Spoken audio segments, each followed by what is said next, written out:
भक्ति साधन करता है, पर भक्ति करते करते, साधन भक्ति करते करते उसमें विघ्न बहुत उपस्थित होते हैं, और विघ्न भक्ति को बाधित कर देते हैं, फिर भक्ति उसकी शिथिल पड़ जाती है। तो हमको ये समझ में आ जाए कि भक्ति के मार्ग में बाधा क्या है, तो उस बाधा से हम सावधान हो जाएंगे। पहले हमें समझ में नहीं आया कि ये बाधा है, और फिर जब आ गई तो हमारी भक्ति रुक गई, हमारा साधन रुक गया। तो सबसे पहली बाधा तो भक्ति के मार्ग में ये है कि लोग कहते हैं, लो तुम तो माला जप रहे हो, परिक्रमा कर रहे हो, ध्यान में बैठे हो, भजन में बैठे हो, पूजा में बैठे हो, व्यापार कौन देखेगा, धंधा पानी सब चौपट हो गया, माला लेकर बैठे रहने से क्या लाभ। फिर धीरे धीरे उसके मन में भी आ जाता है कि हाँ भाई बात तो सच्ची कह रहे हैं, आपने तो गृहस्थ आदमी हैं, 10-5 बार नाम ले लिया, तिलक लगा लिया, हो गया, बहुत है, इतना करते वो कौन कम है। फिर धीरे धीरे शिथिल होते होते एकदम संस्कार समाप्त हो जाते हैं। तो सबसे पहले भक्ति मार्ग का विघ्न है लौकिक हानि। व्यवहार में नुकसान दिखाई पड़ रहा, घाटा दिखाई, अरे भाई बहुत नुकसान हो गया, हमारा सब काम बिगड़ गया। तो नारद जी कहते इसकी परवाह साधक को नहीं करनी चाहिए। संसार की वस्तुओं को कब तक बचा कर रखोगे, वो सब एक न एक दिन नष्ट हो जाने वाली है। इसलिए संसार की हानि होए तो होए, पर परमार्थ की हानि नहीं होनी चाहिए, साधन भजन की हानि नहीं होनी चाहिए, सत्संग की हानि नहीं होनी चाहिए, सद्विचारों की हानि नहीं होनी चाहिए। और संसार की हानि तो सही है, नहीं भी हानि हुई और मर गए तो सब इकट्ठा किस काम में आया, हमारे लिए तो नष्ट ही हो गया ना, हमारे लिए किस काम में आया।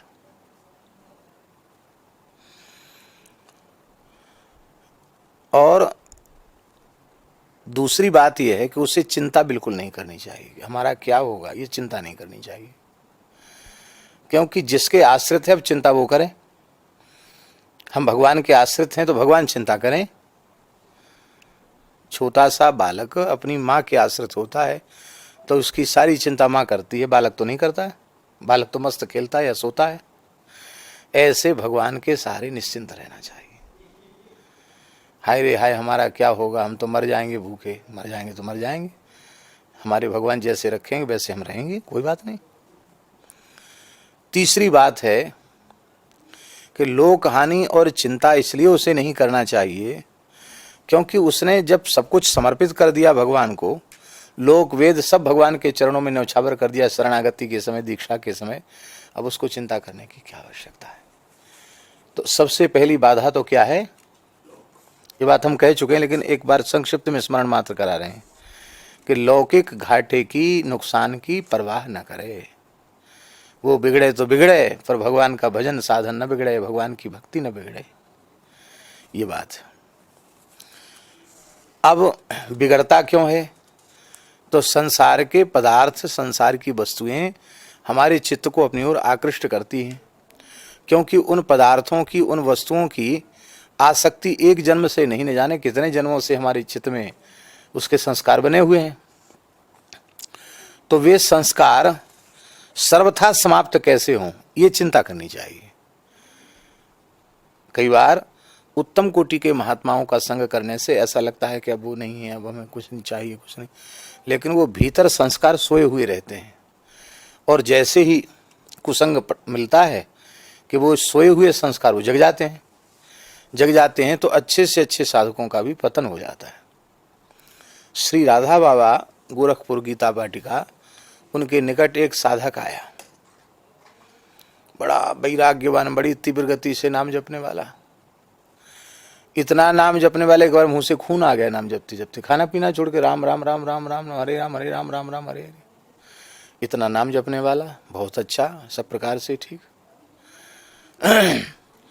कोई साधक साधन करता है तो धीरे धीरे उसकी मान्यता भी बढ़ने लग जाती है, लोग उसमें श्रद्धा रखने लग जाते, आकर्षित होने लग जाते। आकर्षित होते हैं तो फिर गृहस्थी लोग सोचते हैं कि इसकी हम सेवा करें, ये हमारी कोई वस्तु स्वीकार कर ले, जिससे हमें भी कुछ लाभ मिल जाए। ऐसा होता कि नहीं होता? अच्छे भजनानंदी महात्माओं की सब सेवा करना चाहते हैं। तो यहाँ तक तो ठीक हुआ। अब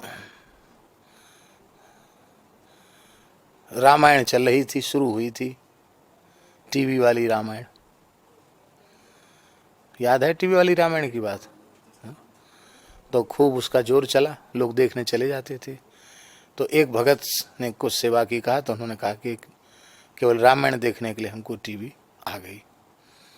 अब ये हम किसी की बुराई या निंदा नहीं कर रहे हैं, एक प्रेरणा लेने की बात। तो अब टीवी आ गई, तो पढ़ा लिखा लड़का तो था ही, तो फिर मन करता है कि कभी रात बिरात कुछ थोड़ा सा उसको ऐंठ करके देखें उसमें क्या क्या आ रहा है। होते होते ये स्थिति हो गई कि वो गृहस्थ आश्रम के बंधन में बंध गए।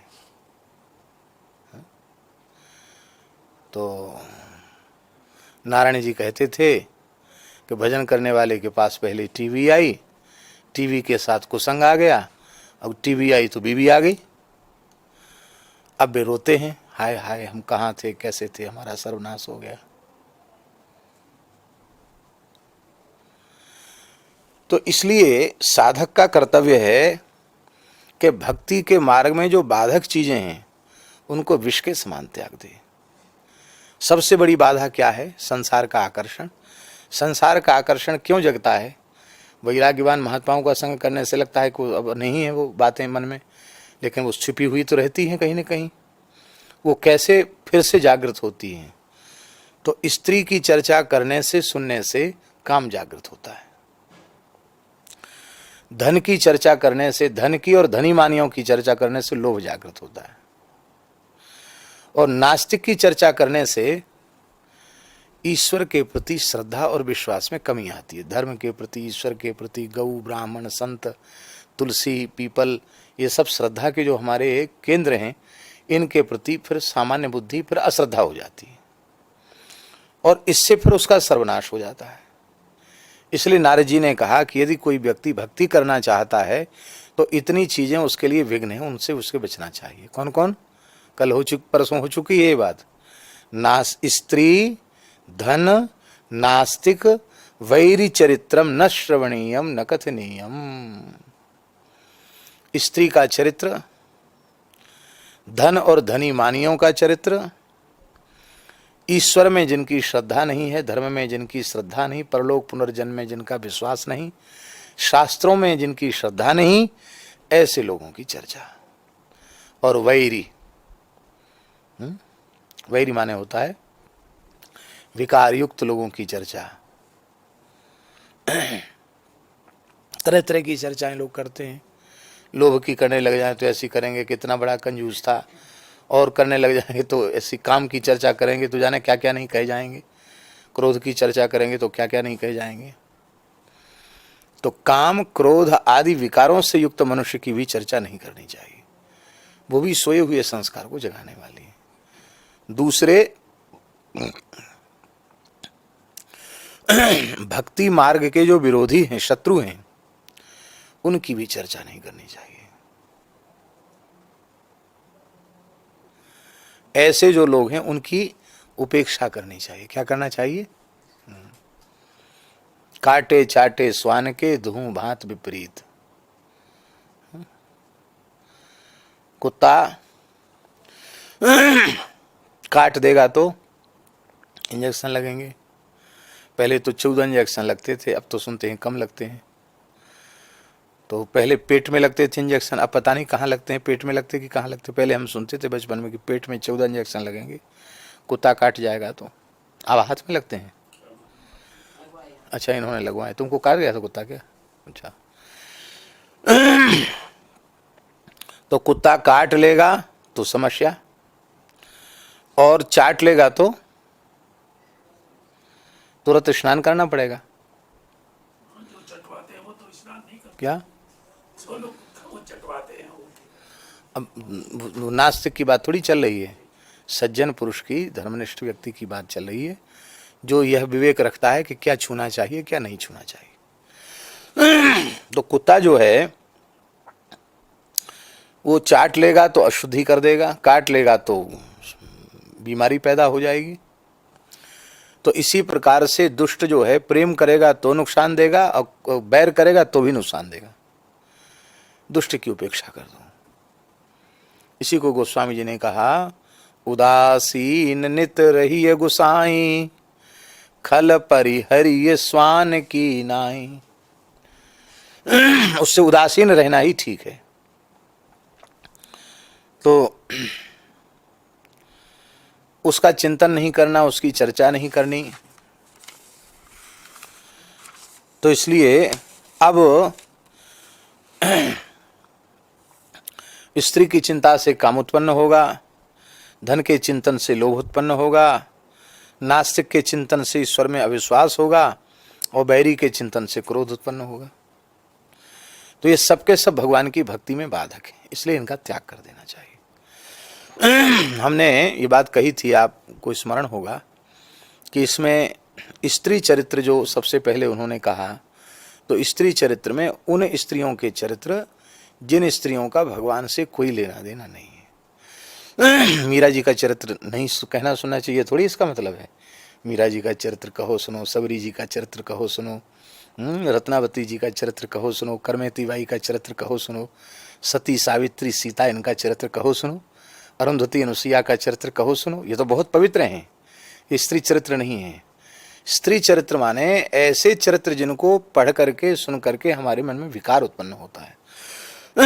वर्तमान समय में जो चलचित्र सिनेमा है अथवा उपन्यास हैं, इन उपन्यासों में यही सब कुसंग की चर्चा ही भरी पड़ी है। एक बार पढ़ लो तो एक बार पढ़ने के बाद फिर लंबे समय तक उसका दूषित संस्कार चित्त पर बना रहता है। एक जगह हम थे, एक मोटी पुस्तक रखी थी और उस मोटी पुस्तक पर लिखा था हाय पैसा। क्या लिखा था? हाय पैसा। वो उपन्यास था। जीवन में पहली बार पढ़ने का अवसर मिला। उसको हमने पढ़ा तो ऐसी विचित्र शैली में लिखा जाता है कि आदमी सोना छोड़ करके फिर उसको ये और पढ़ लें, ये और पढ़ लें, और पढ़ लें, और पढ़ लें, ऐसा लगता है। तो हमने सोचा इसको पढ़ ही लें पूरा। यद्यपि उसको कहते कि वो अश्लील नहीं था, वो शिक्षाप्रद उपन्यास था, मतलब सामाजिक उपन्यास। लेकिन उपन्यास तो उपन्यास है, कुछ न कुछ तो उसमें इस प्रकार की सामग्री रहती है जो रोचक हो, सबके लिए उपयुक्त हो।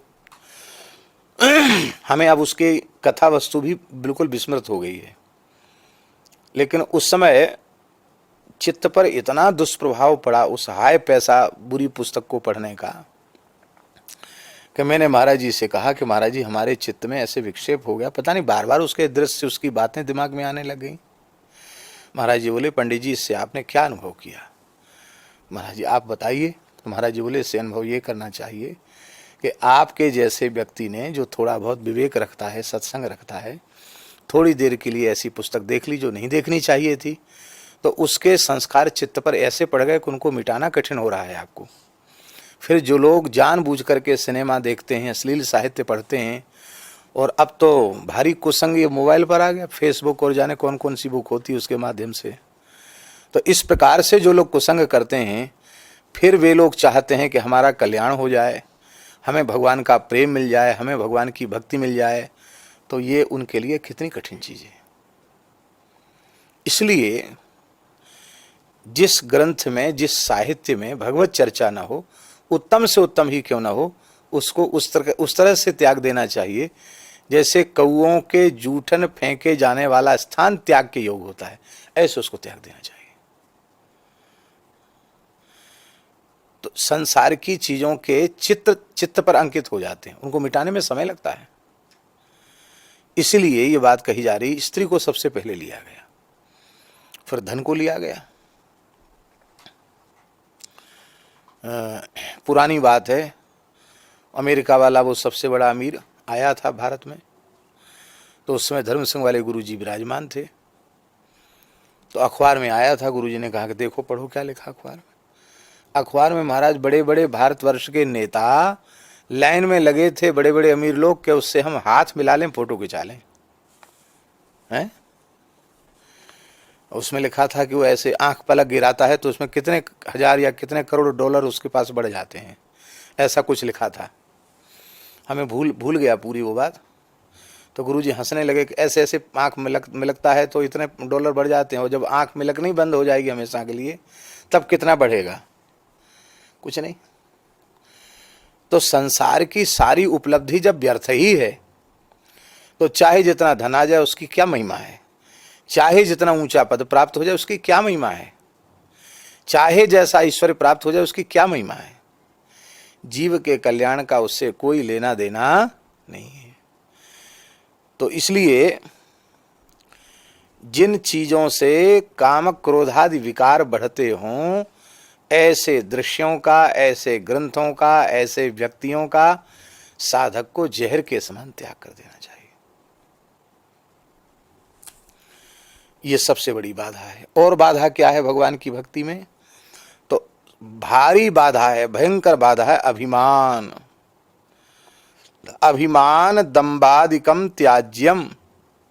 64वें सूत्र में नारद जी कह रहे हैं अभिमान और दंभ आदि त्याग देने के योग्य है। अभिमान त्याग देना चाहिए। भगवान अपने शरणागत भक्त के दोषों को देखते ही नहीं है। भगवान दोषों को देखने लग जाएं तो कोई भी जीव भगवत शरणागति का, भगवत प्राप्ति का अधिकारी ही सिद्ध नहीं होगा। भगवान जीव की ओर नहीं देखते हैं, अपने स्वभाव की ओर देखकर भगवान करुणा करते हैं। अपनी ओर से द्रवित होकर के भगवान हम जीवों पर दया कर रहे हैं इसलिए गुजारा हो रहा है। नहीं, हमारे अपने ऐसे लक्षण नहीं हैं, हमारे ऐसे अपने आचरण नहीं हैं जिनसे हमारा गुजारा होता। भगवान की कृपा से हो रहा है।